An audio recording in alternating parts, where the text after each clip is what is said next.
Video की शुरुआत करेंगे बेटा मेरी खांसी से। चाय पीने में मजा आता कप में नहीं ग्लासी से। इस चैनल पे आने वाले सारे बच्चे क्लासी से। अंग्रेज का भारत में कंट्रोल हुआ बैटल ऑफ प्लासी से।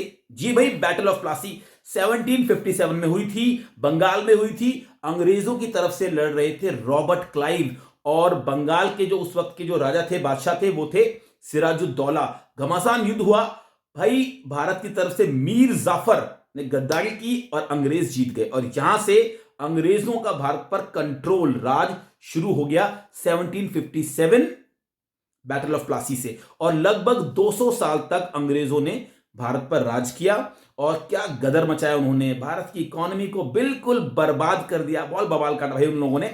तो इसके बारे में आज हम चर्चा करेंगे कि उन्होंने क्या क्या किया। पर उससे पहले, अंग्रेजों के आने से पहले भारत की इकोनॉमी कैसी थी उसकी चर्चा करते हैं। तो सबसे पहला पॉइंट है प्रॉस्पेरियस इकोनॉमी। भैया बिल्कुल सेल्फ रिलायंट थे हम लोग, इंडिपेंडेंट लोग थे, खाते थे, कमाते थे, मौज करते थे, सब बढ़िया चल रहा था। एग्रेरियन इकोनॉमी, भाई भारत की इकोनॉमी एग्रीकल्चर की थी। 85% से ज्यादा लोग एग्रीकल्चर में लगे हुए थे, या मतलब ऐसा कह सकते हैं गांव में रहते थे और एग्रीकल्चर या उसी तरह की डायरेक्टली इनडायरेक्टली एग्रीकल्चर से जुड़े हुए थे 85% लोग। और इतना बढ़िया भारत का एग्रीकल्चर था कि एक बार फ्रांस का एक ट्रेवलर बर्नियर भारत आया और उसने भारत के एग्रीकल्चर को देखा और वो भौचक्का रह गया।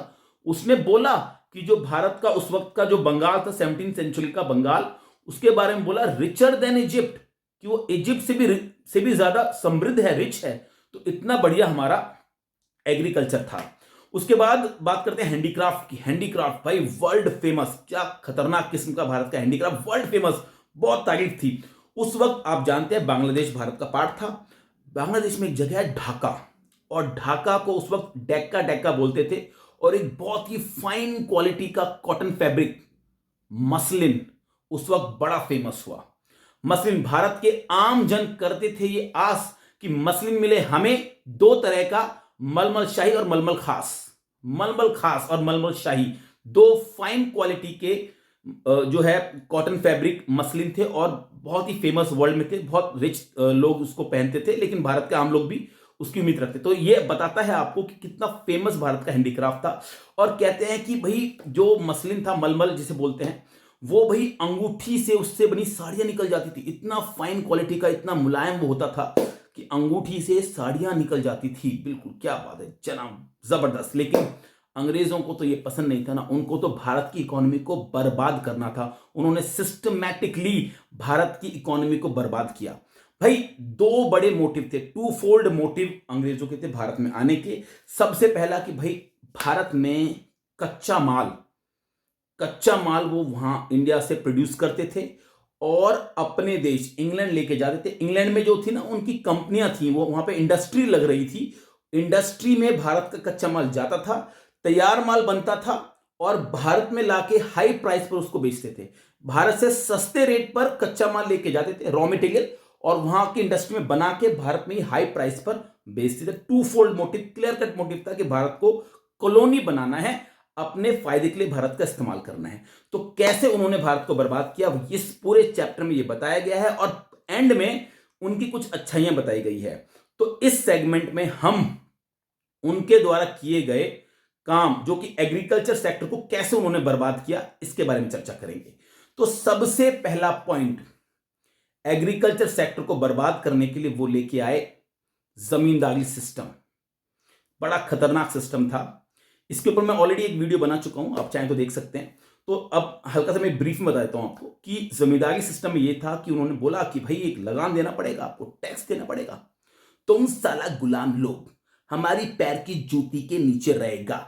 अंग्रेजों ने बोला कि तुमको टैक्स देना पड़ेगा, लगान देना पड़ेगा, और लगान कलेक्ट करने के लिए उन्होंने एक पोस्ट बनाई जमींदार की।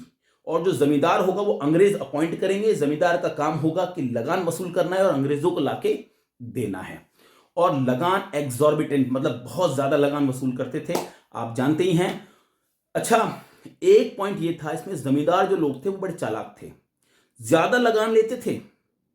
अंग्रेजों ने जितना बताया उससे ज्यादा लगान लेते थे, और अंग्रेजों को फिर वो लगान, मतलब कुछ कमीशन ले लेते थे अपना, और अंग्रेजों को फिर आगे हैंड ओवर कर देते थे लगान।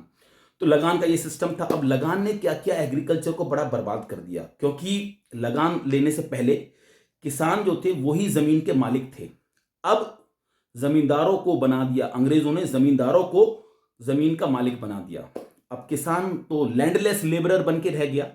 तो अब जो किसान है वो बेचारा क्या करेगा, वो काम करेगा और टैक्स देगा। तो उसका बिल्कुल ध्यान एग्रीकल्चर से समाप्त हो गया। भाई हमें एग्रीकल्चर पे, हमें तो टैक्स देना भैया, हमारी तो जमीन ही नहीं रही है।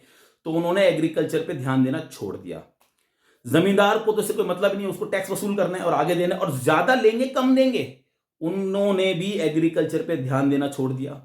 अंग्रेज उनको देना ही क्यों था भाई, वो तो आए थे बवाल काटने, भारत को बर्बाद करने के लिए। उन्होंने भी एग्रीकल्चर पे ध्यान नहीं दिया।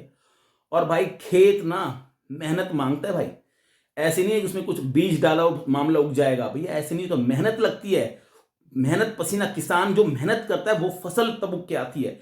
लेकिन इस जमींदारी सिस्टम के अंतर्गत मतलब इसके अंदर यह हुआ कि सभी तीनों पक्ष, जो तीन पक्ष थे, किसान, उन्होंने एग्रीकल्चर पे ध्यान नहीं दिया क्योंकि उनको टैक्स देने से मतलब है बस।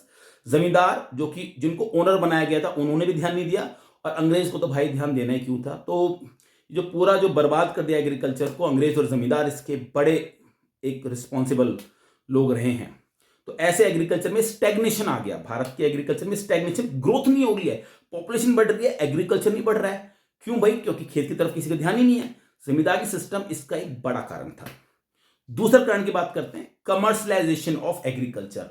अंग्रेजों ने भारत के किसानों को फोर्स किया कि भैया क्या तुम लोग ये गेहूं चावल वगैरह उगा रहे हो, क्या इसमें कुछ पैसा वैसा नहीं है। भारत के किसानों को फोर्स किया, कई बार लालच भी दिया, इंड्यूस भी किया, कई बार फोर्स किया कि तुम कैश क्रॉप क्यों नहीं उगाते भाई, कैश क्रॉप, जूट उगाओ, कॉटन उगाओ। इसके पीछे अंग्रेजों की चाल ये थी कि वो जूट और कॉटन को अपने वहां इंग्लैंड ले जाएंगे, वहां की इंडस्ट्री में उसका इस्तेमाल करेंगे और फिर वो पैसा कमाएंगे। लेकिन इससे किसान को पैसा तो मिला, लेकिन दिक्कत ये होगी कि खाने के लाले पड़ गए भैया, फेमाइन आ गया इंडिया में। फेमाइन, बंगाल में बहुत सारे फेमाइन आए, लगातार फेमाइन आए। और फेमाइन मतलब अकाल, अकाल जैसी स्थिति उत्पन्न होगी। फूड क्रॉप को उगा ही नहीं रहे, सब कैश क्रॉप उगा रहे। और कैश क्रॉप के बाद भी इतना कर्ज उनके ऊपर होता था कि कैश क्रॉप से जो पैसा आता था वो सारा का सारा कर्ज देने में चला जाता था। तो किसानों की हालत और खराब होगी। इससे बढ़िया वो पहले फूड क्रॉप उगा रहे थे, तब कुछ खाने पीने को तो उनको मिल ही रहा था, लेकिन अब तो और भी दिक्कत हो गई। तो कमर्शलाइजेशन ऑफ एग्रीकल्चर भी एक बड़ी प्रॉब्लम रही एग्रीकल्चर को बर्बाद करने के लिए। ठीक है भाई। उसके बाद एक पॉइंट वो लोग कहते हैं कि भाई पार्टीशन भारत का हो गया था, तो बहुत सारा एग्रीकल्चर का जो लैंड था वो चला गया था किस तरफ, पाकिस्तान की तरफ चला गया। तो एक फर्टाइल लैंड पंजाब का हमने पाकिस्तान की तरफ दे दिया, एक ये पॉइंट है। लेकिन ये आजादी के वक्त की बात है। ठीक है भाई, ये पॉइंट था। अच्छा, कई लोग ये कहते हैं, और एक पॉइंट इसमें ये भी आता है कि अंग्रेजों ने कोई इन्वेस्टमेंट नहीं की एग्रीकल्चर के अंदर, पब्लिक इन्वेस्टमेंट, मतलब सरकार की तरफ से कोई इन्वेस्टमेंट नहीं हुई। जबकि एग्रीकल्चर इन्वेस्टमेंट मांगता है भाई। इन्वेस्टमेंट कैसे भाई, भाई आप ट्यूबवेल नहीं बनाओगे, जो है नहर नहीं बनाओगे, सिंचाई की सुविधाएं नहीं दोगे और अच्छे खाद बीज नहीं दोगे, तो एग्रीकल्चर कैसे होगा भाई, एग्रीकल्चर फसल ही नहीं हो पाएगी। तो सरकार को ध्यान, मतलब ब्रिटेन की सरकार थी, उसको ध्यान देना चाहिए था कि भैया आप देखो, उसको एग्रीकल्चर के लिए कुछ करो, इन्वेस्टमेंट करो, तभी तो रिटर्न आएगा।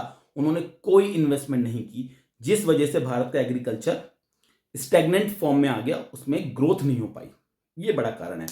एक दो पॉइंट और इसमें बताते हैं। जैसे एक पॉइंट है small land holdings, small and scattered land holding बोलते हैं कि भारत के छोटे छोटे लैंड होल्डिंग्स थे और वो बिखरे हुए थे, इससे उनका एक बहुत अच्छा प्रोडक्शन नहीं हो पाता था। एक पॉइंट ये वाला पॉइंट बनता है।